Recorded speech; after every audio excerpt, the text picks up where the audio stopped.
بعثت عمومی کا آغاز آپ نے کیا کیا؟ یہ بھی صلح حدیبیہ کے فوراً بعد سن 6 ذی قعدہ صلح حدیبیہ ہے، سن 6 ہی کے آخر میں آپ نے بیرون عرب دعوت خطوط اور سفیروں کی ترسیل کا آغاز کر دیا۔ سن 6 کے آخر میں تو ذی قعدہ کے بعد ذی الحجہ ایک ہی مہینہ رہ گیا نا، تو اس میں تو صرف نجاشی کی طرف بھیجا گیا، چونکہ وہ جو ایمان لائے تھے نجاشی، حضرت نجاشی جن کا کہ تابعین میں شمار ہے، ان کا انتقال ہو گیا تھا۔ اب جو بھی تھا وہاں بادشاہ وہ عیسائی تھا، اس پہلا خط آپ نے اس کو بھیجا۔ پھر یکم محرم سن 7 سے آپ نے جو خطوط اور سفیر بھیجنے شروع کیے، تو نوٹ کرتے جائیے، قیصر روم ہرقلیس ہرقل اعظم دہیہ کلبی رضی اللہ تعالیٰ عنہ بھیجے گئے آپ کا نامہ مبارک لے کر۔ خسرو پرویز اس کی طرف عبداللہ ابن حذافہ سہمی رضی اللہ تعالیٰ عنہ یہ بھیجے گئے خط لے کر۔ مقوقس شاہ مصر، اصل میں شاہ کا لفظ اس کے لیے صحیح نہیں ہے، وہاں ایک مذہبی حکومت تھی عیسائیوں کی، اور پیٹریارک جو کہلاتا تھا عیسائیوں کا، جو سب سے بڑا جو ہے سردار ہوتا تھا، وہ وہاں کا بادشاہ تھا۔ ان کی طرف حضرت حاتب ابن ابی بلتع، وہ جن سے غلطی ہو گئی تھی فتح مکہ سے پہلے کہ انہوں نے ایک خط لکھ دیا تھا اپنے عزیزوں کی جان بخشی کے خیال سے، اور وہ مکے والوں کو اطلاع دے دی تھی، حضور نے خفیہ رکھا ہوا تھا اپنے مکے کی طرف جانے کو، لیکن انہوں نے اطلاع دیتی تھی وہ، لیکن ان کے بارے میں آپ کو معلوم ہے حضور نے فرما دیا تھا کہ یہ جو حاتب ابن بلتع ہے یہ تو اصل میں صحابی ہے اور بدری ہے، لہذا اس کے اگلے پچھلے سارے گناہ اللہ پہلے معاف کر چکا ہے۔ شاہ عمان کی طرف بھیجے گئے عمرو بن العاص رضی اللہ تعالی عنہ۔ اچھا، اب جو خاص طور پر جہاں سے کہ اب کشمکش شروع ہوئی ہے وہ ہے کہ شام سے متصل جو قبائل تھے عیسائی تھے، تو عرب قبائل یہ عیسائی تھے، کیونکہ رومن امپائر کے تحت رہے تھے، اس کے تحت انہوں نے عیسائیت قبول کر لی تھی۔ وہاں ایک دعوتی وفد بھیجا گیا، چونکہ کوئی ایک بادشاہ نہیں تھا، مختلف قبائل تھے۔ 15 افراد جو ہیں اس میں شہید کر دیے گئے، صرف کعب بن عبیر غفاری بچ کر آئے ہیں وہاں سے، باقی وہ شہید کر دیے گئے۔ اب یہ چونکہ سلطنت روما کے تحت تھے، تو گویا کہ اب جو چھیڑ چھاڑ کا معاملہ شروع ہوا وہ سلطنت روما سے ہوا، اور یہ اس کو میں نے اپنے نوٹس میں لکھا، میں دیکھ رہا تھا کہ آئرنی آف دی فیٹ یہ ہے کہ وہ رومی عیسائی جن کی شکست پر مسلمان بہت دل شکستہ ہوئے تھے، دل گرفتہ ہوئے تھے، جبکہ ایرانیوں نے شکست فاش دی تھی ہرقلیس کو، اور جن کی فتح جب ہوئی ہے یوم بدر کے وقت ہی ہوئی ہے، تو مسلمانوں نے جشن منایا تھا، اس لیے کہ ظاہر بات ہے کہ ایرانی آتش پرست تھے، مشرکوں سے قرب رکھتے تھے، اور یہ عیسائی تھے حضرت عیسیٰ کے ماننے والے، تو مسلمانوں سے قرب رکھتے تھے۔ تو بدقسمتی جس کو میں کہہ رہا ہوں، اگرچہ یہ لفظ ہمیں استعمال نہیں کرنا چاہیے، ہر شے اللہ تعالیٰ کی حکمت کے تحت ہوتی ہے، البتہ آئرنی آف فیٹ جو ہے وہ لفظ مناسب ہے اس کے لیے کہ پہلا تصادم جو ہوا حضور کا صلی اللہ علیہ وسلم وہ ہرقلیس کے ساتھ ہوا، کہ 15 صحابہ شہید کر دیے ان قبائل نے کہ جو اس کے تابع تھے، اور خاص طور پر رئیس بصرہ شرحبیل بن عمرو غسانی، یہ بھی عرب تھا لیکن یہ بھی عیسائی تھا، باج گزار تھا، یہ بادشاہ کی شکل میں تھا، اور یہ باج گزار تھا رومی جو ایمپرر تھا اس کا۔ اس کی طرف بھیجے گئے تھے ایلچی کی حیثیت سے حارث ابن عمیر رضی اللہ تعالی عنہ، حارث ابن عمیر ازدی، اس نے ان کو بھی شہید کر دیا۔ گویا کہ آپ کے 16 سفیر جو ہیں ان علاقوں میں شہید کر دیے گئے کہ جن علاقوں میں عیسائی آباد تھے، اور نمبر 2 یہ کہ جو ہرقل کے تابع تھے۔ یہ صورتحال ہوئی جس پر کہ پہلا رد عمل حضور کی طرف سے ہوا غزوہ موتا۔ اسے غزوہ کہتے ہیں، اگرچہ عام طور پر خیال یہ کہ غزوہ اسی کو کہتے ہیں جس میں حضور بھی شریک ہوئے ہوں، حضور اس میں شریک نہیں ہوئے، لیکن ظاہر بات ہے سفیر کا جو قتل ہوتا ہے وہ اعلان جنگ ہوتا ہے۔ اب گویا کہ شام کے ان عیسائیوں کی طرف سے اعلان جنگ ہو گیا،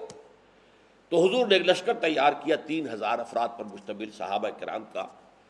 اور اس میں گویا کہ آپ کو پہلے سے معلوم تھا کہ کیا حالات پیش آئیں گے۔ آپ نے 3 جو ہیں سپہ سالاروں کا اعلان کر دیا کہ پہلے زید ابن حارثہ ہوں گے رضی اللہ تعالیٰ عنہ، اگر وہ شہید ہو جائیں تو جعفر ابن ابی طالب جو حضور کے چچا زاد بھائی ہیں، حضرت علی کے بڑے بھائی جعفر ابن ابی طالب،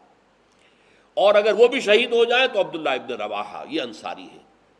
رضی اللہ تعالیٰ عنہ۔ یہ 3 کا آپ نے نام لے کر تعین کر دیا۔ اب وہاں کیا ہوا، جب یہ 3000 کا لشکر جو ہے یہ حدود شام میں داخل ہوا تو معلوم ہوا کہ وہاں تو تیار ہے ایک لشکر 1,00,000 یا 2,00,000 پر، زیادہ روایات 2,00,000 کی، مقابلے کے لیے تیار ہے۔ اب انہوں نے مشورہ کیا کہ یہ ہم 3,000 ہیں، وہ 2,00,000 ہیں، فرض کیجیے 1,00,000 بھی ہوں تو کہاں 3,000 کہاں 1,00,000، کہاں 3,000 کہاں 2,00,000۔ لیکن سب لوگوں کا کہنا یہ تھا، حضرت زید ابن حارثہ نے جب مشاورت منعقد کی کہ ہمیں تو شہادت چاہیے، ہمیں فتح شکست سے کوئی غرض ہی نہیں، فیصلہ وہ مقابلہ کریں گے۔ لیکن مقابلہ تو کیا، بہرحال آخر کچھ نہ کچھ تو دنیا میں ریشو پروپورشن کا معاملہ ہوتا ہے نا، طاقت کا عدم توازن، لہذا وہاں صورتحال بہت مخدوش ہو گئی۔ حضرت زید ابن حارثہ شہید ہو گئے، حضور نے مدینے میں اعلان کر دیا زید شہید ہو گئے، اب کمان سنبھال لی ہے جعفر ابن ابی طالب نے، وہ بھی شہید ہو گئے، حضور نے اس کا بھی اعلان کر دیا۔ پھر اس کے بعد عبداللہ ابن رواحہ وہ بھی شہید ہو گئے، جن 3 کا نام حضور نے لیا تھا تینوں شہید ہو گئے۔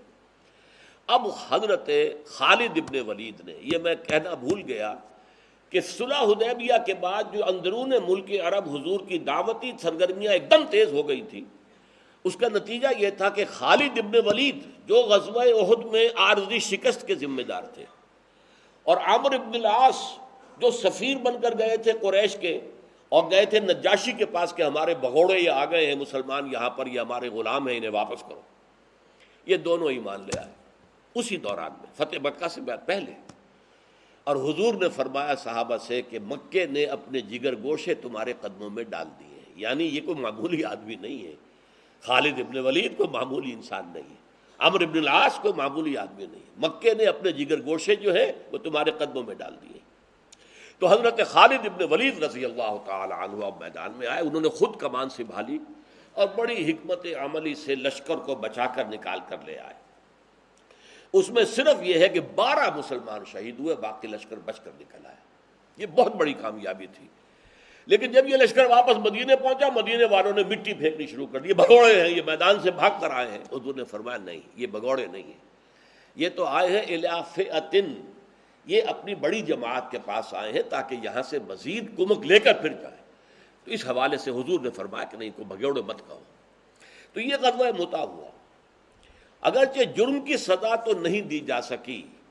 لیکن یہ بات کہ محمد رسول اللہ کے آدمی 3,000 ہو کر وہ 2,00,000 کے لشکر سے ٹکرا گئے، اس نے ایک بہت رعب قائم کر دیا پورے علاقے پر، ہلا دیا اس پورے علاقے کو کہ یہ طاقت کیسی ہے ان کے اندر۔ منحصر مرنے پہ ہو جس کی امید، نا امیدی ان کی دیکھا چاہیے، جس کی امید مرنے سے منسلک ہو جائے، مرنا سب سے بڑی کامیابی ہے، شہادت فی سبیل اللہ، تو اس کو کسی شے کا خوف ہوگا؟ سب سے بڑا خوف تو اسی کا ہوتا ہے، جان نہ چلی جائے، اور جو جان دینے ہی کو سب سے بڑی کامیابی سمجھے، منحصر مرنے پہ ہو جس کی امید نا امیدی اس کی دیکھا چاہیے۔ تو گویا کہ ایک بہت بڑا جو ہے زبردست رعب پڑ گیا، اور جس کے نتیجے میں سلطنت روما کی جو ہے جڑیں ہل گئی۔ اس کے بعد پھر ہرقل نے تیاری کی زور شور کے ساتھ، تو نپ دی ایول ان دی بڈ، یوں سمجھیے کہ اب یہ جو ہے ابھرتی ہوئی قوت جو آ رہی ہے جزیرہ نما عرب سے، اس کو ختم کرنے کے لیے اس نے اتنا بڑا لشکر تیار کیا کہ مدینے میں مسلسل حالت خوف طاری رہتی، ذرا سا پتہ کھڑکتا تھا، آ گئے رومی، آ گئے رومی، آ گئے رومی، آ گئے۔ رومیوں کے آنے کی یہ خوف جو ہے مسلمانوں پر وہاں تھا، مشرکین بھی تھے وہاں، وہ منافقین بھی موجود تھے۔ لیکن بہرحال نبی اکرم صلی اللہ علیہ وسلم نے 30,000 کا لشکر تیار کیا، آپ تبوک تک پہنچے، اور تبوک سرحد شام کے اوپر 30,000 کا لشکر لے کر 30 دن تو لگے ہیں آپ کو جانے اور آنے میں، 15 دن، 20 دن آپ نے وہاں قیام کیا۔ ہرقل میدان میں نہیں آیا، اپنی فوج لے کر پیچھے ہٹ گیا۔ اس کی وجہ کیا ہے؟ ہرقل پہچان چکا تھا، جب آپ کا خط گیا تھا، دعوتی خط حضرت دہیہ کلبی رضی اللہ تعالیٰ عنہ لے کر گئے تھے، اس نے خط پڑھتے ہی پہچان لیا، وہ عالم تھا، عیسائی عالم، کہ یہ وہی ہیں کہ جن کی نوید جو ہے وہ تورات اور انجیل میں تھی۔ وہ چاہتا تھا ایمان لے آئے، اور اس کا تفصیلی واقعہ آپ سیرت کی کتابوں میں پڑھیے کہ اس نے پوچھا کوئی عرب یہاں آیا ہوا ہے؟ معلوم ہوا کہ ہاں، ایک عرب قافلہ جو ہے کاروان تجارتی آیا ہوا، ابو سفیان کی سرکردگی، اس کو بلایا، ان سے مکالمہ کیا، اور مکالمہ کر کے ایسی باتیں نکلوائیں اگلوائیں ابو سفیان سے، اس وقت تک وہ مشرک تھا، کہ جس سے سب لوگوں کو معلوم ہو گیا کہ یہ واقعی اللہ کے رسول ہے، اور یہ تو ہرقل جو ہے یہ تو مسلمان ہونے پر گویا کہ آمادہ ہے۔ اس پر ایک بڑا جوش و خروش پیدا ہوا درباریوں میں، سپہ سالاروں میں، ان کا غصہ، ان کے نتنے پھول گئے۔ تو ہرقل ڈر گیا، وہ چاہتا تھا جیسے 325 سال قبل قسطنطین اعظم جو تھا، ایمپرر کانسٹنٹائن،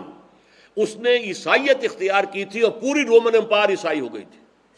اسی طرح اب بھی ہو جائے کہ میں مسلمان ہو جاؤں اور پوری رومن امپائر مسلمان ہو جائے۔